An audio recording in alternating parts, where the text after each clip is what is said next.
칠자 명리학 문맹에서 탈출하라. 왜 격국과 용신이 안 보일까? 안녕하세요. 사주팔자란의 기린쌤입니다. 여러분은 혹시 일본어 책을 펼쳐본 적이 있으신가요? 일본어를 전혀 모르는 사람이 일본어 소설을 펼치면 어떨까요? 글자는 보이는데 뜻은 모릅니다. 마치 암호문처럼 보입니다. 그런데 신기하게도 히라가나와 가타카나를 배우고 단어를 배우기 시작하면 조금씩 문장이 읽히기 시작합니다. 명리학도 똑같습니다. 많은 사람들이 명리학이 어렵다고 말합니다. 하지만 사실은 명리학 자체가 어려운 것이 아닙니다. 명리학의 언어를 읽는 방법을 배우지 못했기 때문입니다. 오늘은 바로 그 이야기, 자평 명리학 문해력에 대해 이야기해 보겠습니다. 문해력이란 무엇일까? 문해력은 단순히 글자를 읽는 능력이 아닙니다. 글 속에 담긴 의미를 이해하는 능력입니다. 예를 들어, 가는 말이 고와야 오는 말이 곱다라는 문장을 읽는 것은 쉽습니다. 하지만 내가 상대를 존중해야 상대도 나를 존중한다라는 의미를 이해하는 것이 진짜 문해력입니다. 읽는 것과 이해하는 것은 다른 능력입니다. 명리학에도 문해력이 있을까? 물론 있습니다. 오히려 명리학에서는 문해력이 더욱 중요합니다. 왜냐하면 명리학은 언어의 학문이기 때문입니다. 사주책을 펼치면 이런 말들이 등장합니다. 격국, 용신, 십신, 조후, 관성, 인성, 재성, 식상, 비견, 겁재. 처음 배우는 사람에게는 모두 외계어처럼 들립니다. 그래서 많은 사람들이 용어를 외우기 시작합니다.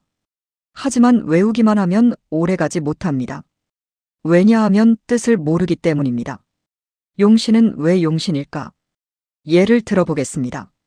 많은 사람들이 용신을 좋은 오행이라고 외웁니다. 하지만 그것은 결과만 외운 것입니다. 진짜 중요한 질문은 이것입니다. 왜 용자를 썼을까?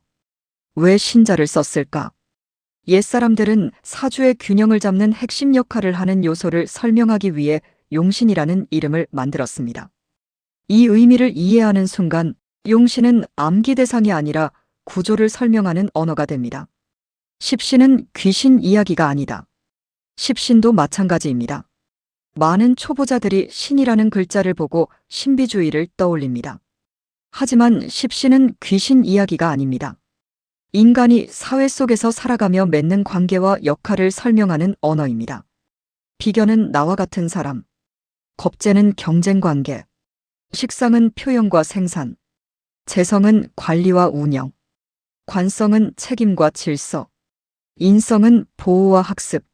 이렇게 이해하기 시작하면 십신은 암기표가 아니라 인간관계 지도처럼 보이기 시작합니다. 명리학은 결국 구조를 읽는 학문이다. 의사는 혈압 하나만 보고 진단하지 않습니다. 몸 전체를 봅니다. 명리학도 마찬가지입니다.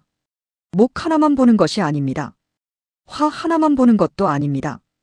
오행의 관계를 보고 십신의 관계를 보고 사주의 전체 구조를 봅니다. 그래서 명리학은 글자를 보는 학문이 아니라 관계를 읽는 학문입니다. 문해력이 생기면 놀라운 일이 일어난다.